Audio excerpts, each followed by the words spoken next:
Well, it's a Victory Monday live here in Philadelphia as we come to you live from the Xfinity Lounge. No victory in basketball because they haven't even lost yet either, and that's good too. But as far as the Birds, we know they are 2-0, and maybe we'll get to that a little bit later. But it's a Mailbag Monday after Victory Monday for the football team. Welcome to the show, live from Xfinity Lounge once again, presented by Rothman Orthopedics. Visit rothmanortho.com/PHLY. And Ford, visit your local Ford store. Along with Derek Kyle, I'm Devon Breed, President of Basketball Operations, here with us. All of you in the chat, thank you, as always, on this Monday. Hope you all had a great weekend. It's a Mailbag Monday, so we have some things to talk about. Final offer. Quentin Grimes. Gavin comes in, first comment. I'm fed up. That's right. Fed up. Close to training camp and media day. Talking like Frank Costanza over there. Still no resolution. I want to know, have these guys talked, all four of them? Have they talked and tried to figure out who goes first? All right. Cam Thomas takes his. Josh Giddey says, I'm taking a long-term deal. Hold on. Are you suggesting that Cam Thomas is thinking about other people in free agency? You can't even get him to think about other people when he's playing basketball. I was going to say, what in his play style leads you to believe that he cares? So, well, we got that one out of the way. Quentin Grimes and Jonathan Kuminga, they're the last two. And maybe we have a little bit of a conversation to talk about with Kuminga as we start things off here shortly. But first, got to tell you, it's the month of giving. And with the month of giving, it's the month of giving with the Big Brothers, Big Sisters, as we kick another week off of donations. We're asking you to make some donations. We're back to the focus of the donations this week, where, yes, we still want you to sign up to become a big, but we also want to reach a goal that we have of $50,000 for the month of September and trying to do what we can to help out BBBS and celebrating the BBBS month, the month of giving, and giving to that great organization. So if you could, while you're on here on the show on YouTube, just go down, scroll down a little bit. You'll see the box there that says donate. The button there, hit that blue button, click that button and donate whatever you can give. We are grateful for whatever you can, and we appreciate it as always. Or if you simply need to go to bbbs.org, you can do that. Make it easier on yourself and make a donation. It goes a very little, goes a long way for what we're trying to accomplish and helping out once again for this month of giving. bbbs.org, or just simply scroll down here during our show on YouTube and hit the donate button and give whatever you can for that one. All right, let's get to the mailbag questions. We'll tell you about some other stuff there a little bit later. Like, we got a little sale going on here we want to tell everybody about. We'll do that a little bit later here in the show. But as we focus on Quentin Grimes to start off things on this Monday, it's because of a question that we're starting off here on Mailbag Monday with. Brian. Hello, Brian. You know that Brian name in there. What's the most you'd be willing to give Grimes as a starting salary this year? How much would you be willing to give up to salary dump Drummond if it's more than, that's $16 million? So we've checked in on this throughout the offseason, right?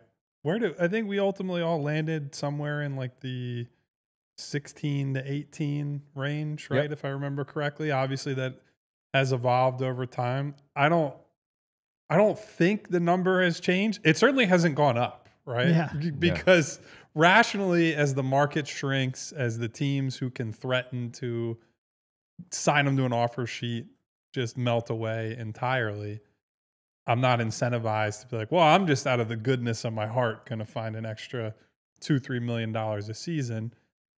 I think 18 a year is probably the highest of the high end that I get to at this point.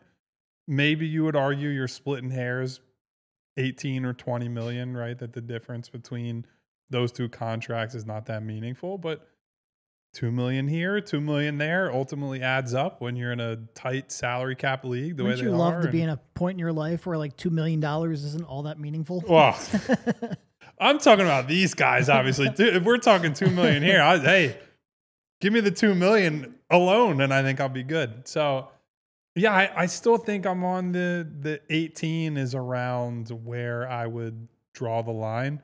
I think more realistically, though, if you're the Sixers at this point, you're probably like Are you topping out at Yeah. 15 per? Yep. Or are you topping out at 16 per? I don't know where their line is precisely. I know it's nowhere near where Quentin Grimes and his Crinton, new name for him. It's nowhere near where Grimes and his representation drew the line initially. And we're not getting a whole lot of intel about where this is going to settle, despite the fact that it's basically 2 weeks to go before the pretty major deadline. And there has been not a lot of movement that we are aware of. Bree, can you bring Brian's question back up for one quick second? Sorry, I didn't mean to. But I believe he referenced, what would you be willing to pay to dump Drummond if it's more than $16 million? And I believe the reason he's referencing that is the Sixers are currently $10 million under the luxury tax. So he's basically saying, all right, if you give him $16 million, I think Josh probably wants to get under that tax. Dumping Andre Drummond becomes a priority for Josh. Again, we've been pretty consistent. I don't give a darn about Josh Harris and his luxury tax bill. Yep. But, if that is your premise, then yeah, you would probably end up having to move Andre to get under that point. But no, I think the 16 to 18 million is a pretty good line. To Kyle's point, like let's say, Quentin or Crinton, depending on who you ask, wants 20 as it looks it's a nice round not number. Only is it $2 more million, which again to me is pretty significant, but it's a nice round number. That's where you start talking, all right, maybe I'll go up to there, but like we're talking a 2+1. I want a team option on one of those years. Maybe it's a shorter contract instead of a 4-year deal, something in those lines where you can make both sides happy. But yeah, something in that range. 16 to 18 as a top line, and that's sort of where it's been all summer for us. Nothing has changed that would give him more leverage. And maybe he's throwing on a team option on a contract, on the last year of a contract to give him a little bit more, but also get something back in return. All right, so one of the guys that we talked about at the top was Josh Giddey. Josh Giddey just recently got that 4 years, $100 million from the Chicago Bulls, $25 million per.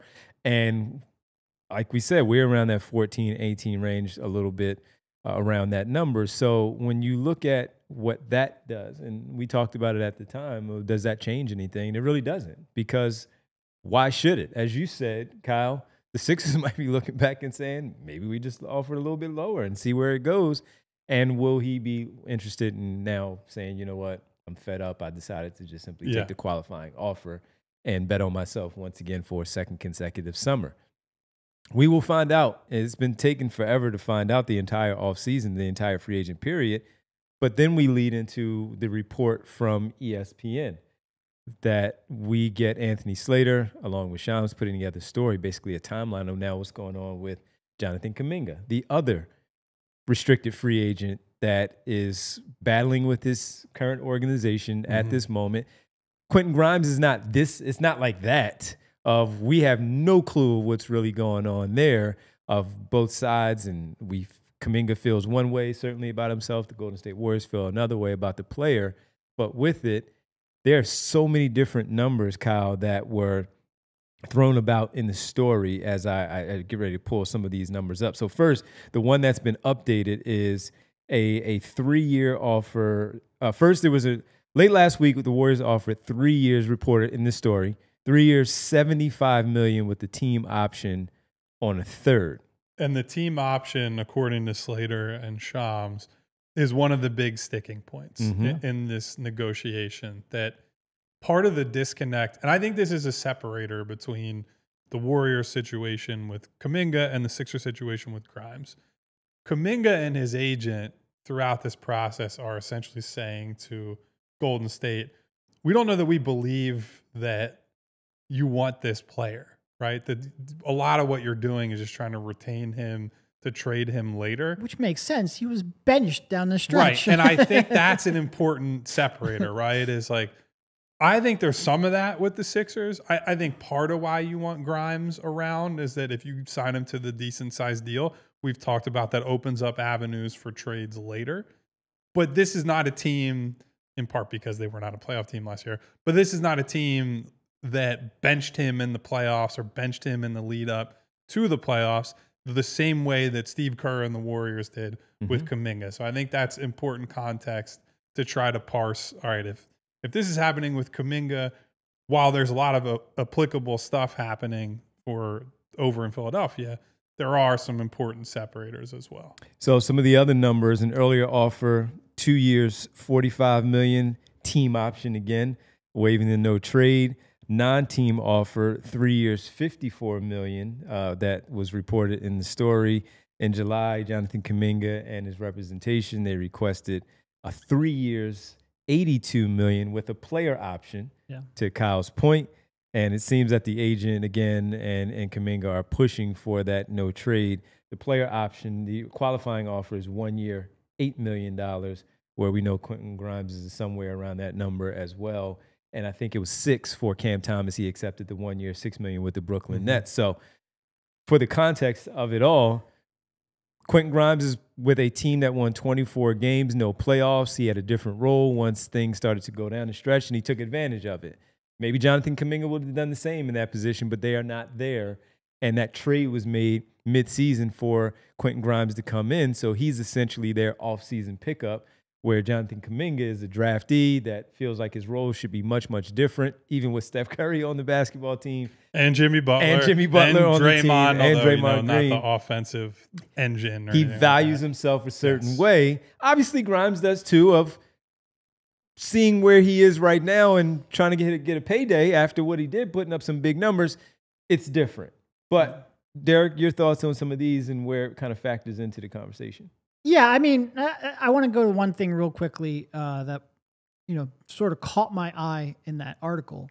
But it is interesting how much like that player option versus team option is being valued and how much that is influencing how much you are willing to, pay him. At one point in that article, they mentioned that they don't believe like a 3-year big money deal could be a good value long-term, which again, for a 22-year-old player, that's kind of telling him like, hey, we don't actually believe in your upside like you do, which again is part of they might not see him in his long-term plan kind of thing.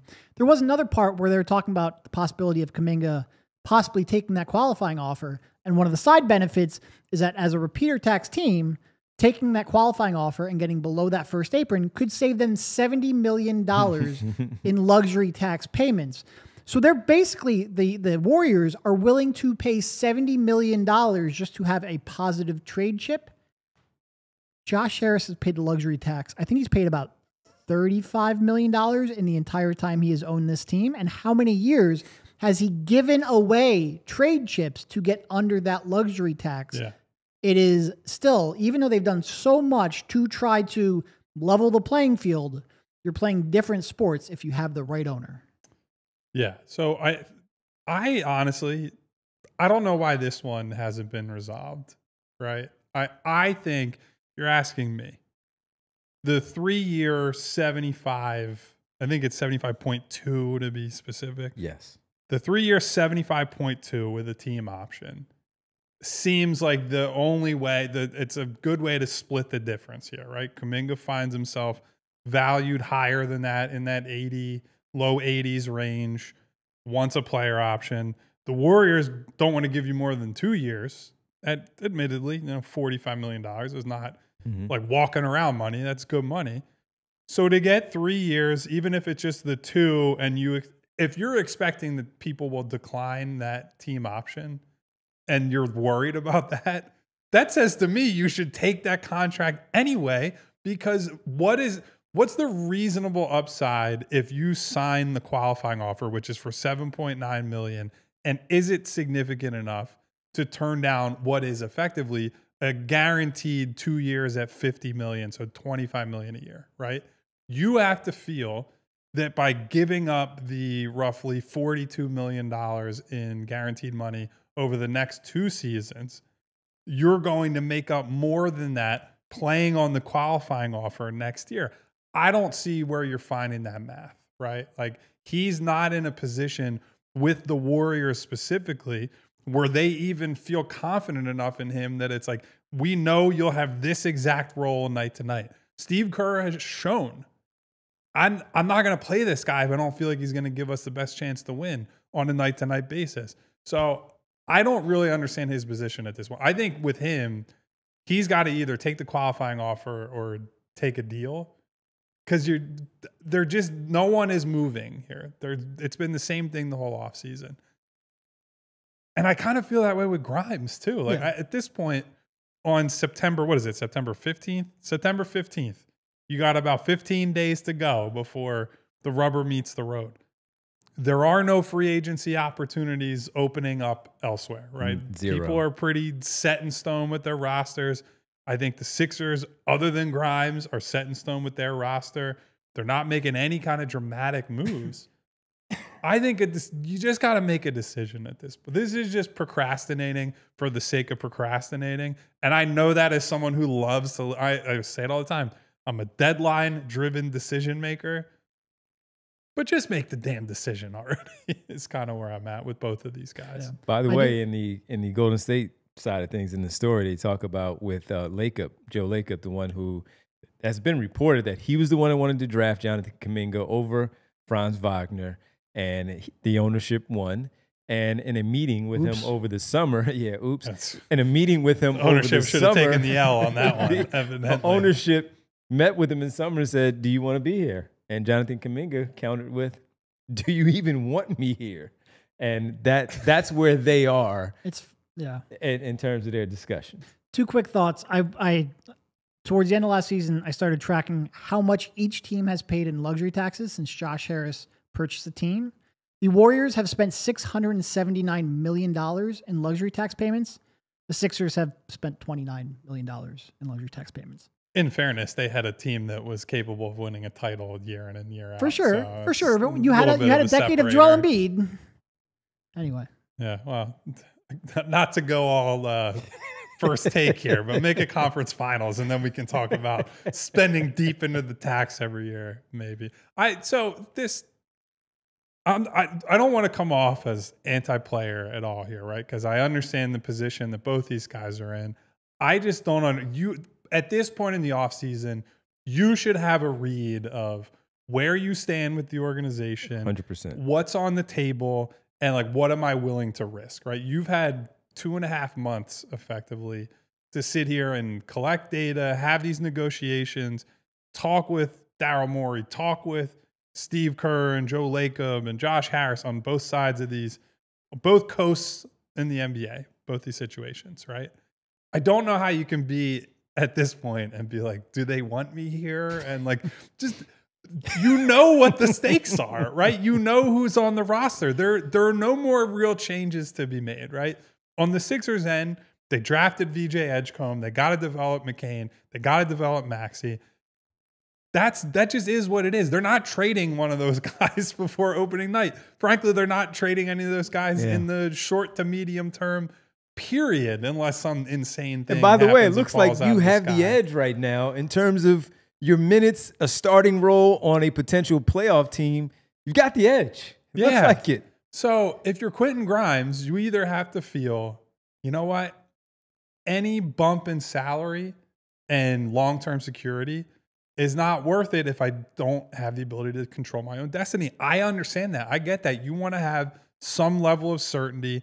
And if that's the case, and you want to exert some, hey, I just want to get the free agency immediately or as quickly as I can, take the damn qualifying offer, commit to it, and beat those guys heads up for minutes because you can contribute to winning. If you are as good as you believe you are, then do that.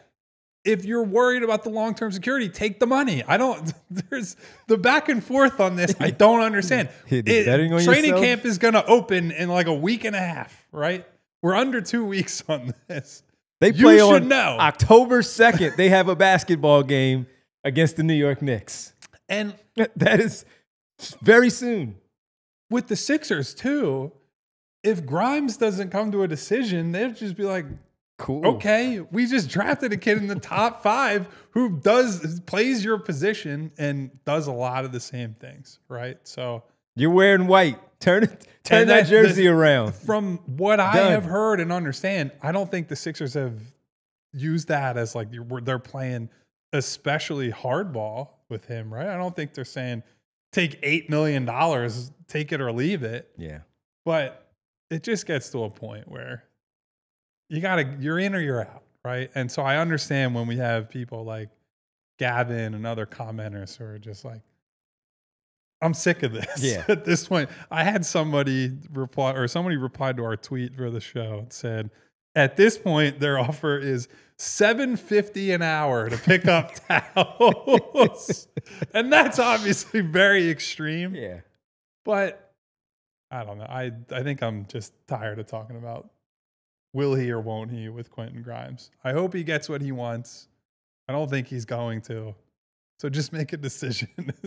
Habib215 in the chat says, I totally forgot about Grimes. And that's where they've been all off season. Forgetting about the Sixers, forgot about Grimes.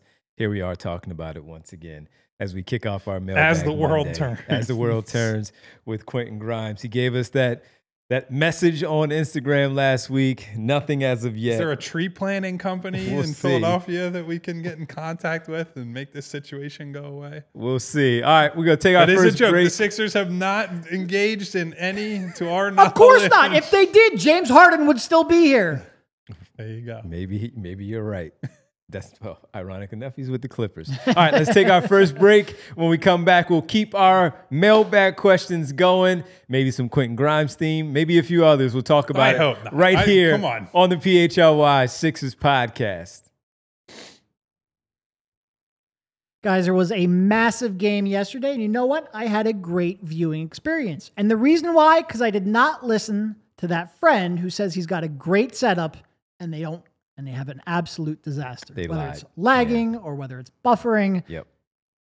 Every now and then you run into a guy, they say that they are a big fan, but they're not. And you hate yourself for trusting them and going over there. Don't do that. Because if you call yourself a sports fan, you have to have Xfinity. It's the ultimate sports destination. You can find the best games and your favorite teams all in one place. And the way that you watch, it is next level. You've got all the action right in your living room, plus Xfinity's best picture and sound with enhanced 4K. So clear, it feels like you're in the arena.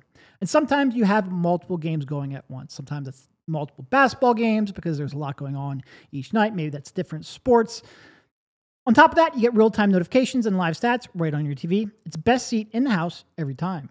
Next game, make sure that big fan isn't a big fail. Learn more at Xfinity.com. Xfinity, imagine that. Restrictions apply. Multi-view requires Xfinity 4K capable TV box. And of course, we got to remind you guys about the legendary Ford F-Series, the best-selling truck in America for 48 straight years. Thank you, as always, Devon. The F-150 blends work-ready toughness with modern-day tech and luxury. 6 different powertrain options, including a hybrid and a fully electric Lightning model. It has best-in-class towing of up to 14,000 pounds. Depending on how you configure it, get a hybrid V6 with 430 horsepower and amazing towing capacity in its own right. Of course, it's also got the military-grade aluminum alloy body. It's tough. It's lightweight. It's corrosion resistant. That's because if you get a Ford F-Series, you want to go anywhere you want to go. You want to be able to haul whatever you want. You want to throw, whether it's supplies, whether you're moving, whether you're just,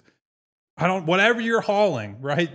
There's a job for everyone and everything. The Ford F-Series doesn't discriminate. You can throw anything in there. It will get the job done, and you can go anywhere because they have different selectable drive modes like mud, sand, snow, tow and haul, eco, and much more. So no matter where you are, no matter what the job is, it can get it done. And by the way, you're going to be comfy doing it. Max recline seats, nearly 180 degrees of recline. So after you're done that job, you hop in the truck, take a nice old nap. That's how great the Ford F-Series is. For more information, visit your local Ford store. Welcome back to the PHLY Sixers podcast presented by Ford. And we told you at the top of the show, it's a victory Monday because the Birds once again own the Chiefs.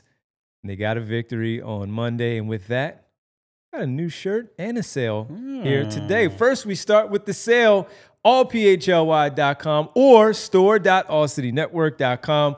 We got up to 85% on sale items on our website for the merchandise. So you go take advantage of that. We have 20% off on All City Warehouse items as well, but up to 85% off right there at allphly.com or store.allcitynetwork.com. And, folks, we got a victory. Victory Monday, victory cigar on the T-shirt. This should sell out by the end of the day here. It really is one of the most iconic pictures in like Philly sports. When Bo tweeted that on Super Bowl night, oh man, it was like, oh, this thing is going to do real numbers. This should do real numbers. Again, allphly.com. Just hit the merch button, drop down for the new Jalen Hurts Victory Cigar shirt after defeating the Chiefs. Perfect timing after defeating the Chiefs they again. did it again. You did it again. Now he's on if the not t-shirt. for that traitor Jonathan Gannon, 3 times. they'd be on a real roll. You can wear that while driving in your new Ford down to the stadium, the tailgate, when they get ready to host the Rams on Sunday. You can get a rush order maybe on that or something if you want to wear that. The weather's supposed to be good next weekend. Get that shirt. Store.allcitynetwork.com, or just simply go to allphly.com, hit the merch button, drop down, and go find the shirt. Victory Monday. Go get the new gear and take advantage of the up to 85% off. Derek, you made me think, what would be, not to go Mount Rushmore, what would be the most iconic Philadelphia sports photos? One is the Chuck Bednarik, probably. Standing over top. Standing over. Wilt, I would say. Wilt 100. Lidge, down on his knees. That's a great one. And then this? I think those are the 4 that come to AI step over. AI step over is in the conversation, but they didn't win, so I mean they won that game. But I think we have to get further removed from last year's Super Bowl, just because that's like so. I think that one's just so unique, though. Like I think love it's that great. picture. Well, and it evokes. It's like a cross sports thing, right? It invokes the pictures you've seen of like Jordan or Kobe or like other big name athletes, like with the trophy after a big game. Like it invokes that same sort of. I don't think if there are any other. And it's ones funny because all those other ones were live action that you pointed out, from Lidge to Iverson and Bednarik.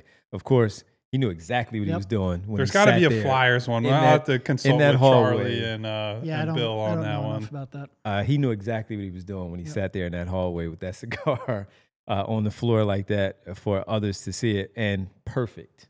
It was perfect. And now it's on a T-shirt for you to have. Before that, it probably would have been Foles with the Lombardi in his hands, right? Because that was first time ever. And obviously there's a lot of significance to that. But I think Jalen overtook him. Theo with a good point. Brian Dawkins. I don't really know which one because there's a lot of iconic Brian Dawkins. That's why I pictures, said screaming at any game. Yeah, or like doing his, flying through the air. Or the intro Superman thing. when he does the Wolverine coming out of the tunnel. Or he's like crouching and jumping. Yeah. Or so good question, Kyle. That's a really good. Yeah, one. I'm scrolling through some lists and pictures right now. Do you remember the image of Chooch and Roy Halladay hugging after the no-hitter? That's a great one. Chooch made a great play on that, too. Yeah, he did.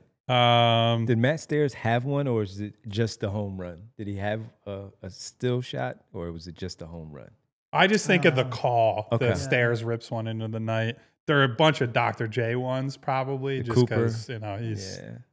You look at him and he's iconic. Just like his under the backboard. To start. Yeah. Under the backboard thing, Yeah. Good question. Maybe Bobby Clark, like with the cup for the first time. It's tough for me to go back that far because like I didn't live any of them. Like Wilt is Wilt because it's 100. But outside of that, like it's tough for me to really, I have to have lived it. Great question though. Maybe that's something we could debate in the office one day and figure out the good nominees. The definitive list. All right, Kate Taylor also brought up BG's strip of Tom Brady is a great one. That's a good one. So I think for me, it's less like individual plays, even if the plays were iconic, because the pictures just tend to be, I don't know. There's something about like a pose, I guess, that I kind of appreciate. That's why the step over one will always be in the, everyone knows. Because it's both. It's during or after a play, but also like it's, We have an Iverson step over shirt, Tyronn Lue as well on the site if you want to go check that one out. I think it's in multiple colors, I believe. So go check that one out. You can also get that at allphly.com. Next question, Bree, on Mailbag Monday. Jeff, what up, Jeff? Jeff Stewart. Assuming Joel and Paul George don't play in the preseason, is there anything we should be looking out for during preseason? Yeah, the main thing is how do they use the guards, right?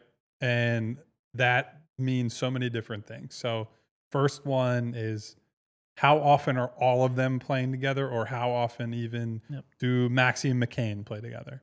I think certainly at or near the top of the list is how do they use VJ Edgecombe, right? Because the 2 games we saw him in Summer League, ran the point a lot of the time. Now that's summer league, and he's by far the best player that they had there. So giving the ball to your best player who you took top 5, a little different in that context. Also giving him the ball all the time, not to read too much into Rico Hines runs, obviously, where the same thing is true. But he's running point in a lot of those games, and like he's playing with Trendon Watford and Justin Edwards and Jabari Walker and other guys from the team. He's bringing the ball up. That's the guy. They get a rebound in those runs. They're looking for him. So how much does VJ start with the ball in his hands versus as an off-ball guard? That's going to be a big focus for me. And then I think the other main thing that all of us would agree on is what the hell are they doing at the 4 spot, right? I think we all believe to some extent that Watford is the leader in the clubhouse, unless they're just playing 2 wings, right? And Paul George starts as a nominal 4, and that's certainly possible. But I think how they deploy Watford, Walker mainly, but also maybe Janai Broom, depending on how he looks in training camp. That's certainly one of the most interesting / potentially concerning things going into the year. We'll say this about the guard play for the preseason, especially game 1 on October 2nd, simply because as we start the show with Grimes, that he has not been there. So with a lot of these players playing together this summer, while he has familiarity with some, we've talked about it a bunch, that he does not have familiarity with others. And if they do have, at least for game 1 of the preseason, a little bit of a head start over him, if he's back in time for training camp, I'm very curious to see. There's no punishment for when you sign. It's just more of, hey, VJ Edgecombe has been practicing in the offseason with Tyrese Maxey a little bit. Jared McCain has some familiarity out there with Tyrese Maxey from his games a season ago and what they've been doing in the offseason here in Camden, and those guys practicing once again here in the area where Quentin Grimes has not. So would one of those get the start? Yeah. In game 1, at very least, would they get the start where then we would see Grimes and the other coming off the bench? Yeah, it's almost possible not to start that question off with the guards just in general. Because they have so many of them. They have so many of them. They're just the ones I'm most interested in. Like the pairings, how do they use VJ? How does Jared look after so much time off? It's impossible not to start there. And the backup center, just because the answer to that might send me in one of 2 very. Get ready. Did you see Bona yesterday in the final? I saw about it. I didn't watch it. He looked pretty damn good in that game. Now his minutes have been pretty limited throughout the tournament, just because Şengün was cooking everybody and is the star of that team. The best center that Burke has ever played with. Anyway, but yeah, so how Adem looks is definitely another. And the decision that Nick makes, because that will send me. He's going Drummond. He's just going to go Drummond. I have very little confidence that Bona wins that job right out of camp in the offseason. But we'll wait and see, because the message has been all offseason, there are going to be open competitions up and down the roster, right? Outside of maybe the big 3, if you consider them one, which obviously it's a bit debatable on the fan base right now. Most of the positions on this roster, there is some competition or some battle to be had during the preseason. So even if Joel and PG don't play at all, and at most they're going to play minimal minutes, like a small amount of minutes, there's still a ton to play out with the roster battles and who makes it in that opening night rotation. I'll take the under on both of them. On which? On PG and Joel? Minimal, yeah. No, listen. Joel is definitely not playing in the preseason. PG, there's maybe a slim chance, but maybe not game 1. And here's what I'll say. I wouldn't read too much into it with Joel, because I think Joel could be perfectly healthy, and Daryl would be like, sit your butt down on the bench. You're not risking that. We're not overtime yet. Yeah. Know where you wanted to go with that one, but no. I'm curious about that one. Obviously, the big men that you guys talked about, the 5 position, because if Joel's not going to play in the preseason, who's going to get the nod? And I am curious about, look at this. Look at Adem Bona against Schroeder in the Phoebus. Not enough to stop him from winning tournament MVP. No, it was unfortunately, not. But a focus for FIBA basketball to tweet it out, because the ground he covers there and gets that block, great timing. And we know about that. staying out of foul trouble is one thing, not being too jumpy, and just timing those blocks perfectly, where FIBA basketball is different when it comes to the goaltending, as we know, versus the NBA. But we know the guy can get up there and do those things. So I'm very curious to see how much that helped him coming back for year number 2. He's played a lot of basketball this summer. And we talked about that the other day, right? Yes. I just always tend to think, especially early on, right? Everyone has different offseason regimens and programs and whatnot. When you can play live, meaningful basketball late in the summertime, that gives you a nice head start going into camp. So if he's going to win the job, he's got a great opportunity to come in day one and do so, because I have no idea what Andre Drummond has been doing in terms of workouts, but he was not playing international ball this summer. I could tell you that for sure. Right. Yep. All right, Bree, let's get to the next question here. See what we have as we focus in on Gio asking, is that Jeff? I'm sorry, Jeff. Let's imagine this scenario. We get a very good version of Joel, but not an MVP type season, 28, 4 assists, a block. Paul George plays at a level close to his last LA season, and everybody else is healthy. That was around 22, 23 points per game, and we know what he does often with the assist and rebounds. What would be your predictions for regular season wins and playoffs and a playoff run if that happens? First of all, I'd buy a Powerball ticket, because clearly we are very blessed, and there's somebody out there looking out for you. And Joel plays 60 games. Each are available for the playoffs. That's a 50-plus win team. Easily. I agree. Yeah. Yep. If you get, so that's good Joel. That's all-star level PG. Right, and like close to last year with the Clippers was a top 35, top 30-ish player. And so then you assume Maxey, even if Maxey is exactly neutral year over year, right? That's still again, probably top 30 player, however you want to. Which I don't think he over would. 22 points a game. Yeah, definitely. which I don't think he would be neutral, because when you have those two back on the floor, like Maxey is inherently a better version of himself. No, if you get close to LA, so the Joel component is what people will focus on, right? But if you get close to final season in LA, Paul George, I have to underline this. He shot over 41% from 3 on 8 attempts per game. Yeah. Right? If you get that type of Paul George just shooting season, forgetting everything else, the pressure that will take off of every single Tyrese Maxey drive, action, handoff is almost indescribable, right?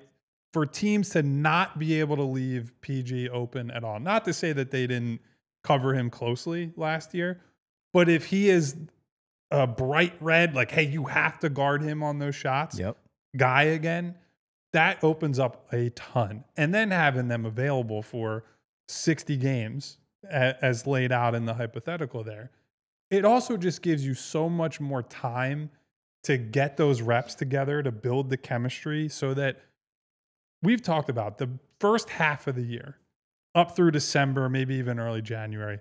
The schedule is not too bad, right? It's relatively friendly. If you play enough games together in the early part and build that positive momentum, not only do you get the reps, but heading into the tougher part of the schedule, you feel good. Like you feel like you have a base underneath you. You're not going into those games saying, oh, we have to completely discover our identity during the must-win stretch of the season for playoff positioning. So you get the early work done. Your guys are healthier. They're more productive. Like, that to me is a pretty easy, at least high 40s, but I would say probably low 50s in wins. And then let's say that leads to something like the 3rd or the 4th seed, right? That means you probably draw, I don't know, make up a team. Detroit. Like Miami, maybe. Detroit, well, maybe not Miami, because they're going to be worse. Maybe Atlanta, Detroit, maybe. Atlanta, Detroit, maybe. Maybe Orlando, Milwaukee. maybe. Yeah. The I think Bucks, those three maybe. teams are, Someone in that group of teams, that's a winnable first-round series. And if you're healthy enough and you're good enough to win that series, then you get the Knicks or the Cavs in round 2, and you feel okay about, like, again, it's hard to talk about it because none of us expect them to get 60 games from Joel and PG and relative health. But even if you get everything 50 out of Joel, that's saying a lot. And to your point, to add on to that, if you get to, let's say you get to the trade deadline and you said the beginning of the season, which we've talked about, especially when we went over the schedule, you stack those wins. By the time you get to the trade deadline and you make a meaningful addition to the team, that's a great point. You already have a lot going for you where it doesn't take as much to integrate that player, that person into what you're doing to now make this run. As you pointed out, you're not really trying to do so much on the back end to get everybody ready for the postseason.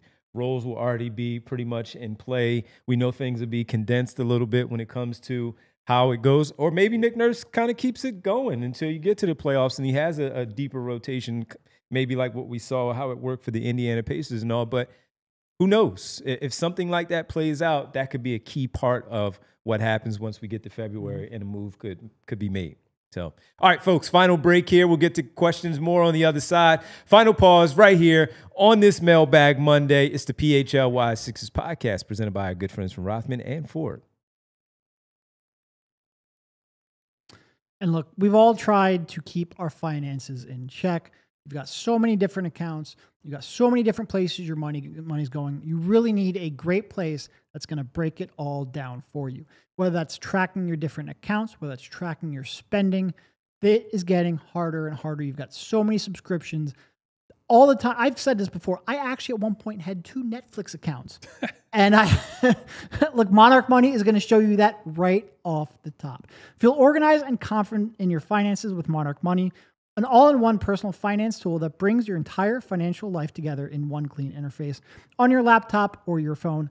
That's a big deal. It's one thing to have everything aggregate your different accounts, but being able to actually visualize where you're spending your money, it really does. Like, geez, I went to Wawa how many times last month? Come on now, Derek. And right now, for our listeners, Monarch Money is offering 50% off your first year. Monarch is built for people with busy lives. If you put off organizing your finances, Monarch is for you. Monarch does the heavy lifting for you. It links all of your accounts in minutes, and you get clear data visuals, smart categorization of your spending, and real control over your money. If you're not on top of your money, you could be missing chances to save more, invest smarter, or hit your financial goals faster. Monarch helps you stay informed so nothing slips through the cracks. Monarch isn't just another finance app. It's a tool real professionals and experts actually love. Named Best Budgeting App of 2025 by the Wall Street Journal. Don't let financial opportunities slip through the cracks. Use code PHLY at monarchmoney.com in your browser for half off your first year. That's 50% off your first year at monarchmoney.com with code PHLY. And this is the financial block, y'all, because as you take some of that money and put it there, you take the rest of it and you go to our good friends from TrueMark Financial Credit Union. All right, sports fans, listen up. September's here. Summer's over. Football is back. School's in, and it's the perfect time to get your finances back in shape, too. Been checking my credit score lately, and let me tell you, I've been a member of TrueMark Credit Financial Union for quite some time, and I've already got a serious edge. You should get that same edge. So they've got this tool, this free tool that is called Savvy Money, right inside the online banking and the mobile app. I use it myself. Seriously, and it's like having your own financial coach in your pocket. It's very easy. You can check your credit score anytime without taking a hit, get tips on how to improve it if you don't like what you see, and even get alerts if anything changes. That's what I call playing smart defense with your money, not letting things go waste. So if you're already on Team TrueMark, fire up that app. Check it out, Savvy Money. That's where you're going to focus on. And if you're not a member as of yet, what took you so long? We've been telling you for a while. It's okay. No worries. Come on in now. It's never too late. What are you waiting for? Step up your financial game. Swing by one of our 24 branches or visit truemark.com/PHLY to open an account. It's TrueMark Financial Credit Union. It's federally insured by the NCUA. Welcome back here on the PHLY Sixers podcast. Supporters Club, everybody. You see when Kyle's messaging there in the chat? I did. See that? I blocked SC? Kyle. You blocked I Kyle? don't see that, yeah. All right. Well, you should unblock him. He's pretty good. Follow there in the chat. And it has an SC next to his name. That's because he has joined the Supporters Club. And so have a few others that I see in there also with the SC right next to your name. If you want to be like Kyle and everyone else with that SC because you want to stand out as a Supporters Club member, Kay Taylor, also at work, checked in anyway as a Supporters Club member. You can do so. Diamond people out over there, Devon. Jeez. He actually put it up there. So there's that. Today, jump on in there, sign up to become a member. We have 2 tiers right now, $4.99 and $14.99. And one of those things that you get as a Supporters Club member, if you haven't heard, we got the BG Unblocked show here on the PHLY network once a week. Brandon Graham is his show with Bo Wolf is on. You get some behind the scenes stuff though. As a Supporters Club member for the BG show, not only on the show, but also here in the office. So go sign up right now. We did our version of behind the scenes things as well. Last week, that happened. Well, 2 weeks ago, that happened already. And if you would like to see that, you got to be a Supporters Club member to see what happens there. So join the club, allphly.com. Sign up to become a Supporters Club member. Get some great emojis there. Kyle put one up there when he was typing a little bit earlier. You get these cool emojis, and you get a bunch of emojis, all that cool stuff. So go ahead, check it out. Supporters Club, become a member, and become a real one. Welcome back. Get to our questions. Bree, let's keep them rolling. And see what else we have in here from Ryan. Why should fans give two bleeps about an aging, injury-prone team?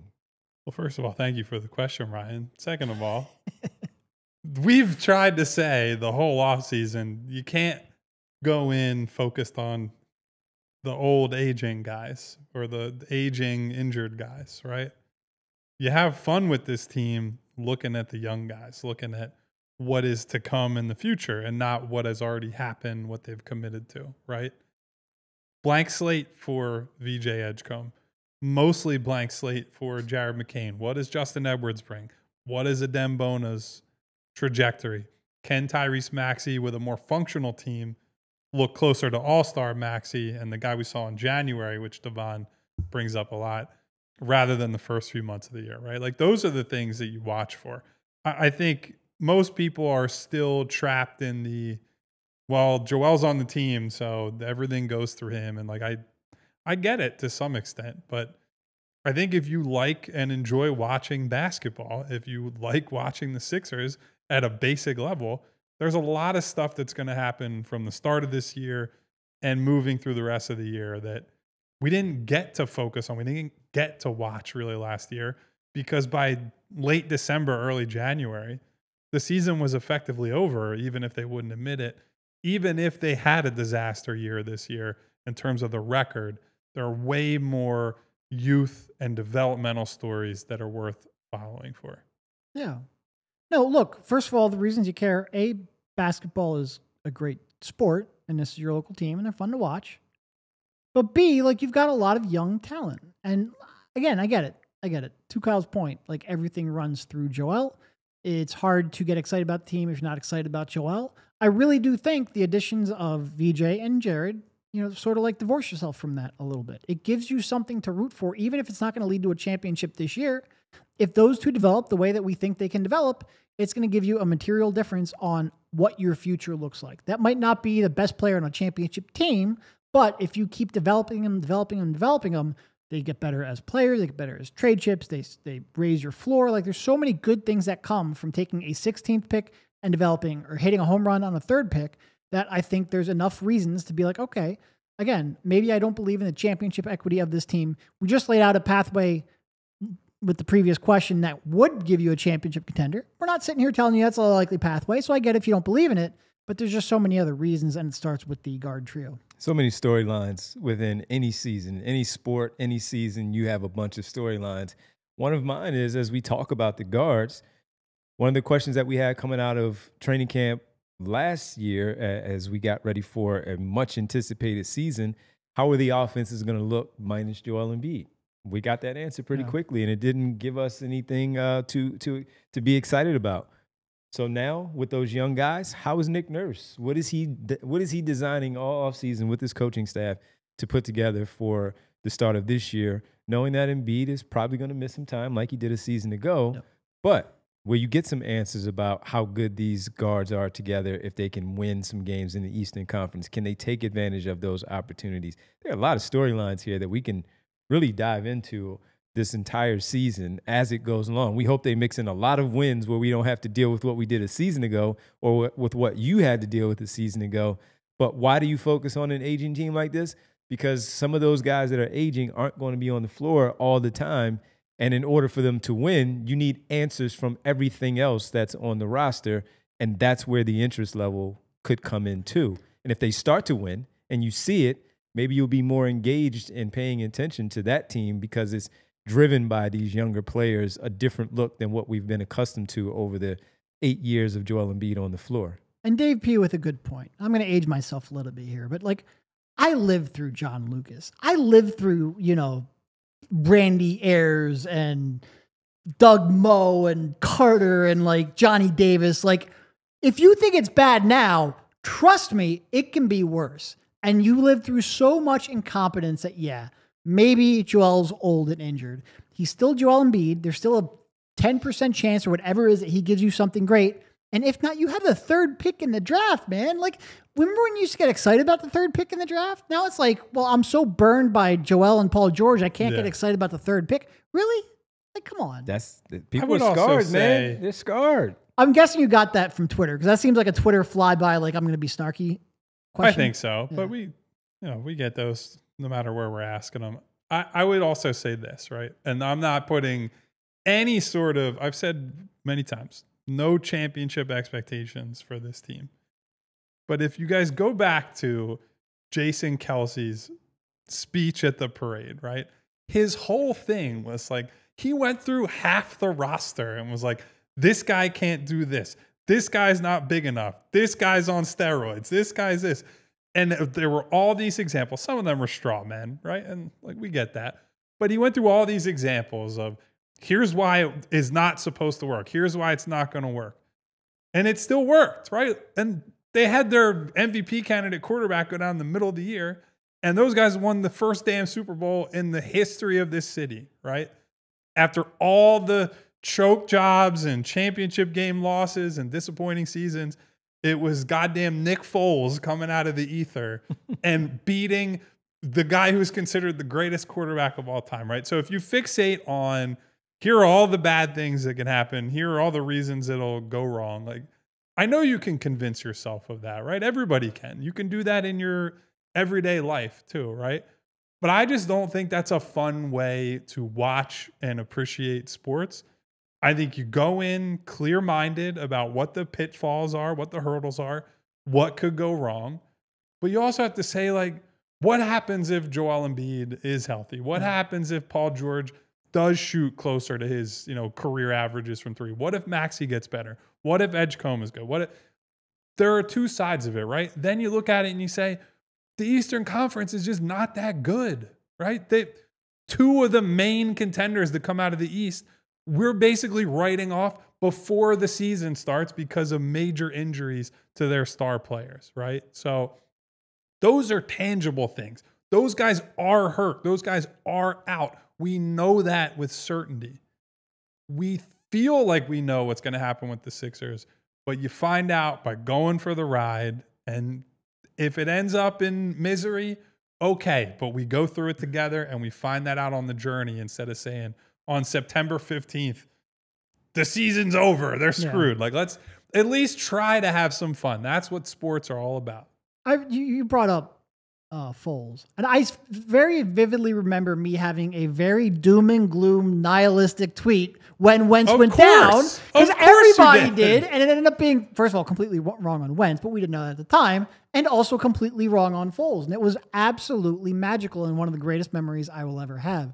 That is not just that moment.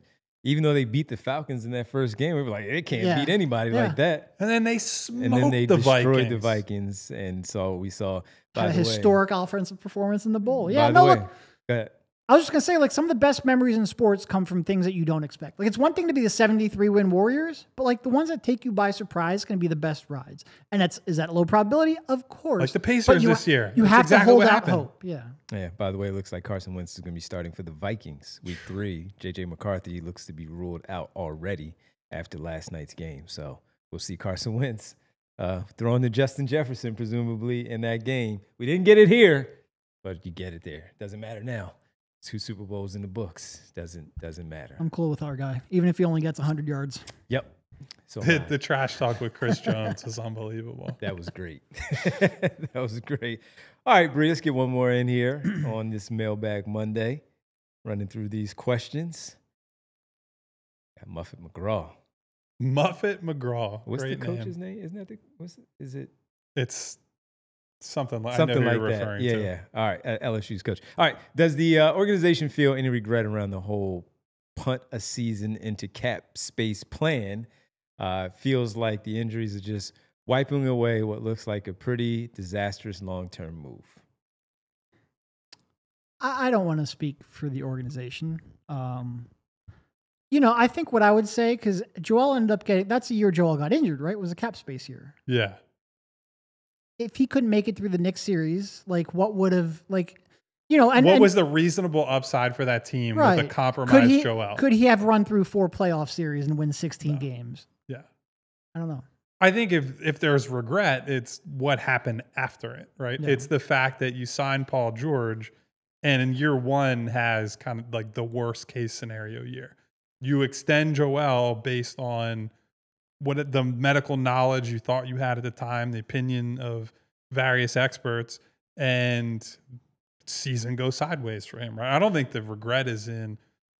Did any of us believe they were going to win a title with that team in 24, right? Like, what's the trade that they could have made, or multiple trades they could have made to consolidate some of those? Because that's the other thing too, right? Once you trade Harden, you have a bunch of expirings. So your ability to improve the team is essentially combining those guys, right? So it probably would have required taking Nick Batum, who was a positive contributor to that team, and, like Marcus Morris's contract, et cetera, combining those to get maybe one third option, fourth option type player. And I don't know that there was a guy out there and available that would have made that difference. Now, if you're telling me, hey, they should have traded for Pascal Siakam because he's obviously been great in Indiana, and is like, I get that.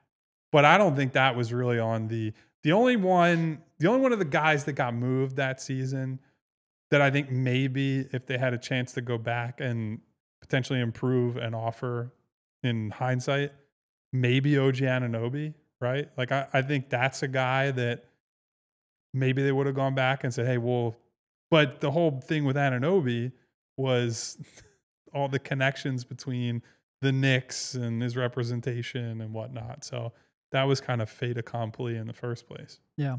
I would guess if there's regret, it would probably be more along the lines of not signaling to James Harden that you would be willing to give him the contract that he wants before you were allowed to signal to James Harden that you were going to give him that contract. Like, I think Daryl, like, their official version is we didn't want to get a tampering charge. Yeah, okay. Daryl would lose a second round pick in a second if he got James on the Harden that he wanted, on the deal that he wanted. I wonder if he regrets not being willing to give Harden that contract. That's the one that I would wonder. Yeah.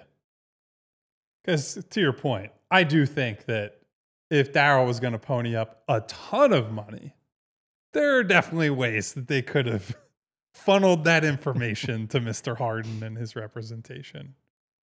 Not saying they're strictly speaking legal under the collective bargaining agreement. Look, again, Daryl not talking to James before the deadline has nothing to do with Daryl being worried about a tampering charge. That's absurd. I'm just having fun watching Derek and Gene and Aaron.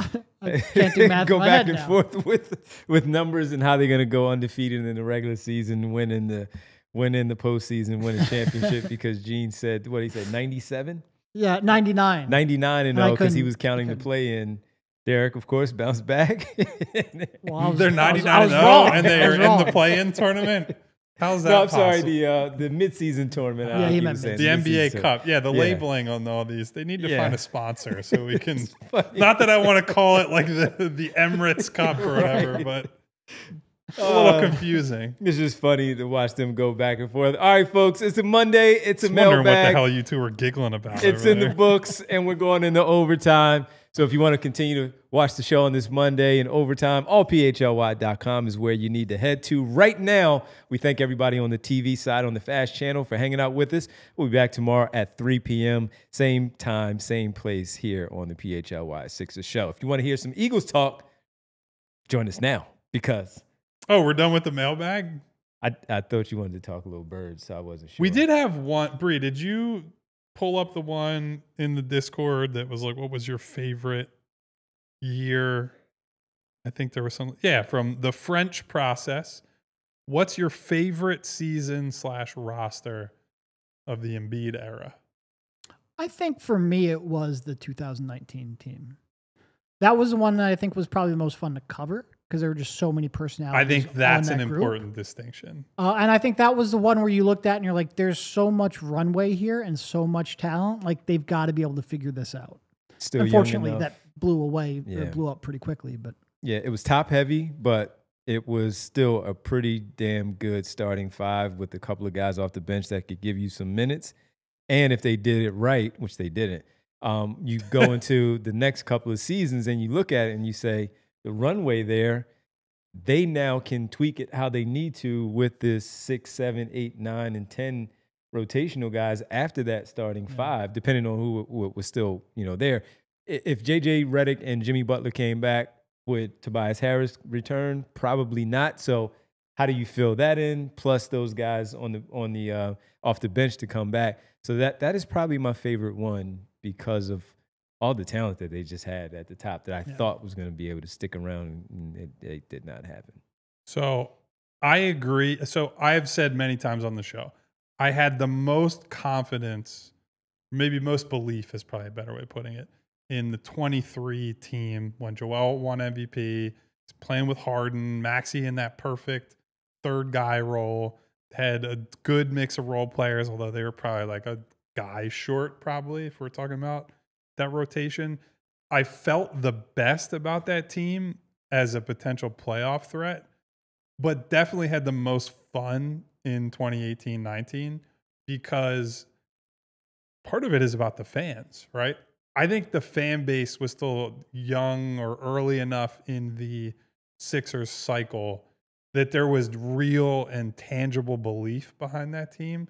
And so they were in the mode that people get into with most Eagles seasons, even before the Eagles were, perennial Super Bowl contenders, where it's, you line it up in week one and we're going to have fun. The Jimmy Butler buzzer beaters, right? It felt like you had a guy that was like, man, that's a guy they can give the ball to at the end of the game and walk teams down. Mike Scott off the bench, just his you own had hive. Personalities, right? Like Mike Scott was a clutch shooter at times that year, but also just like he really embraced his role as the say a lot by saying a little. And there was just something about the moment in time. I think you guys put it right, where it felt like there was so much ahead of them that actually enhanced that season, right? It was not that it was house money, but all right, if they go deep, it means so much for the future. If they don't, they still have this runway. You have all the personalities. You got great quotes. Like, it's definitely the most fun I had covering the team, even if it wasn't the one that I thought had the best TJ chance was to win the still title. on that team. TJ was on that team for sure. Yeah, James Ennis was fun, just running around doing whatever. So that's 8 right there of your guys. That was just pretty fun. is that the best, going back to a previous conversation, that the best picture of the Embiid era when he was choking TJ after the game winner? I think that is the one that, yes. Yeah. After that Knicks win. Yeah, no doubt. Counter to that question, your least favorite. Oh, the Horford year. The Easily. following year. Number one with I knew you were going to go to Horford. El Bandito coming in and stealing all that money. Last year didn't overtake that. No, just because I do feel like that year they just kept dragging you along and you just knew it was doomed. We kind of accepted by the middle of last year. We were like, this sucks, right? But there was almost joy to be found in how much it sucked. I say that I didn't have to do 5 shows a week during the Horford year. Oh, we would have had fun with that, though. But that was also like the peak. The Ben people were like, Simmons and shooters, that's all you need to do, and trade Joel. And that, for me personally, was just so hard to take because I felt in my bones that guy was a fraud. And I knew that was the wrong thing to do, but it was not the popular thing at the time. Last year, I felt real in touch with the fan base. It's like, just tank. Just throw it all away. I feel, even though I don't root for the team at this point, I am still in touch with the people. So last year was easy to just be in the mindset of throw the tank helmets on, boys. Let's go. I could not get behind whatever that energy was during the Horford year. Last year overtook it for you? I think last year was worse. And maybe I'm just, we had to do a show 5 days a week. And it's, trying to watch that, like, there's just nothing that you could actually, it's one thing to be bad. It's nothing to be bad and have nothing that you can really cling to. There was nothing outside of like, lose the damn game, please. There was nothing to cling to with that team last year. And at least that Horford year, we were watching Joel Embiid play basketball.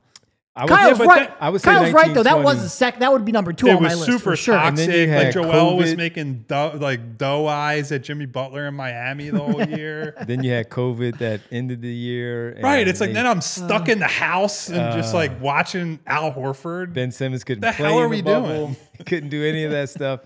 I would agree that it's definitely the Horford year. That was the least fun of the teams to watch. But I almost don't count last year. That's like not even a real season. It's a gap year. It's a gap year, man. You just get the number 3 pick and you move on. And especially if they win this year, some games and get back to the playoffs and make it interesting, it would have been all worth it. Maybe. And then think about too, we got like how many months of reprieve from the Sixers, and then they come back and TJ Warren lights Ben Simmons on 50. fire in the bubble. Like, and in fairness to Ben, it was not just him, but Ben, who's at peak, like, he's all defense, all NBA, and TJ Warren is just out there humiliating. Didn't he this have guy. another game like that too? He had like 2 games like that, didn't he? People will I remember. think The he had streets 2. will remember bubble TJ Warren. Yeah, bubble TJ Warren was pretty damn good, man. And he was fun. That was the Indiana TJ Warren. So, yeah, I would say it was the 1920 team with Al Horford. That was a rough one. And I think the other thing with the Horford year too is that was a deliberate. You wanted what they did, right? Last year, it all just kind of fell apart. It was all injuries. They weren't that injured that year, other than Ben late in the year. They just were a weird team. Man, Horford could not hit a shot that year, man. How many games? Yeah, of course, he goes back to remembers how to Boston. shoot in Boston. That Goes back to Boston. But if you think about all the teams, though, the Embiid, Simmons-led teams, then the Embiid, Maxey, Embiid, Harden, Jimmy Butler and all, there are a lot of fun teams built in there that the 100%. runway should have been there. Like that you said, Derek, earlier. The runway should have been there. And that's where we always go back to the what-ifs, because a lot of the what-ifs are in that time of the mistakes that have been made over the course of time that have put us in this position to talk about them the way in which we do. Here's one other supporting piece of evidence for your claim that 2019-20 was the worst. It was so bad that Doc Rivers should come in the next year and just have a normal roster and win a bunch of games and being like, well, nobody expected we would win games because of last year. It gave Doc an excuse for losing in epic fashion in the playoffs. So that. And the final nail for me was Mr. fucking veteran presence, Al Horford, middle of the season, is given the most passive aggressive comments. It's like, bro, your whole reason for being here is supposed to be tying things together and like, hey, you're like Mr. A+ everywhere you've been. And this guy would be in scrums like, we're all trying to find the guy who did this. And it just drove me crazy the entire season that I had to hear for a decade how this guy was like just the most superlative human being. He comes here as a double agent and basically sabotages the franchise, the money. and then immediately goes back to the same bullshit in Boston where he's like, oh my God, he does all the little things. He's such a great influence on all these.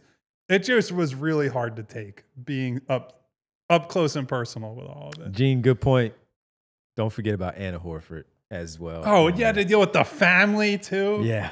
They Don't forget remember about all her. their damn names. There She's were a bunch of them. She's the only one I remember. She was the He's only most really vocal. outspoken. His Yeah. one brother was pretty vocal too. But The one that played. I don't remember I think his he went name.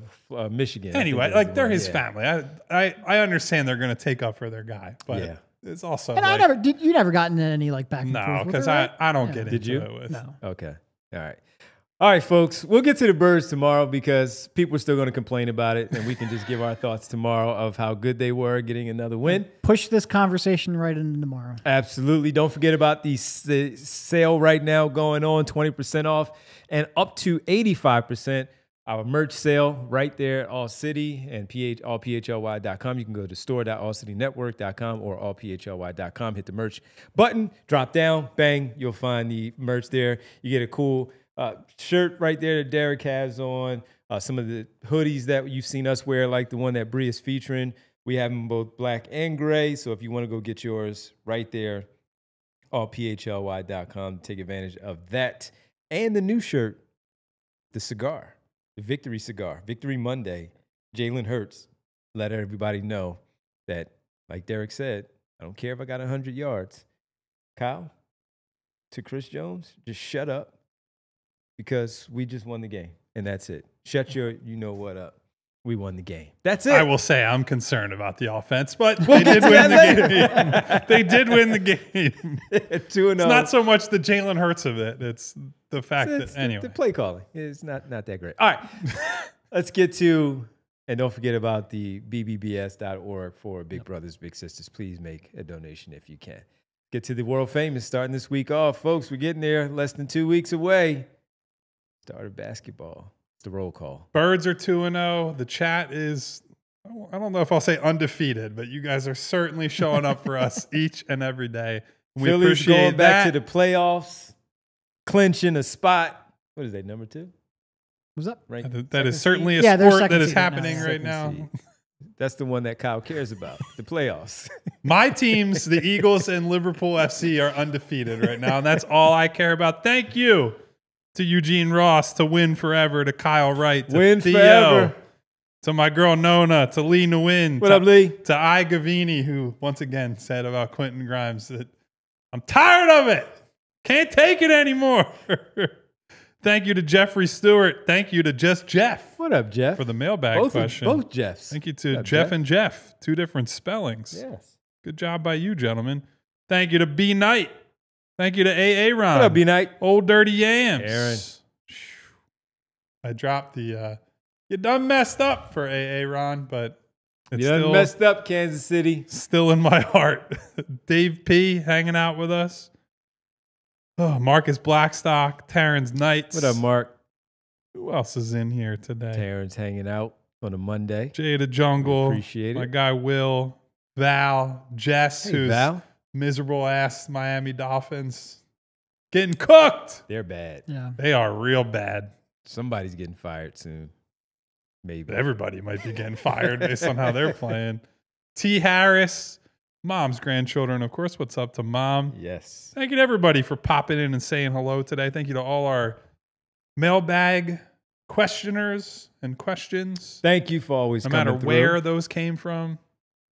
Thank you to all of you. Lee Nguyen on the way out says 22-60. Brother, I hope not. I don't think I could sit through another low 20s No, it wasn't that win bad, according to season. you.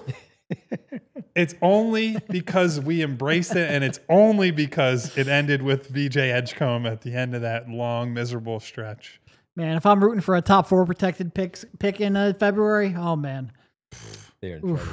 Like the We Dolphins. got a question about Darren Peterson and Cam Boozer, so maybe that'll be a bonus question later on this week. Thank you, everybody who was here, even if you were just a lurker in silence. We appreciate you for the support. On your way out, can you please, for me, hit the subscribe button, hit the bell icon so you get notifications each and every time we go live, and hit the thumbs up button to say thank you, super producer Bree, holding it down each and every week, each and every day, each and every show.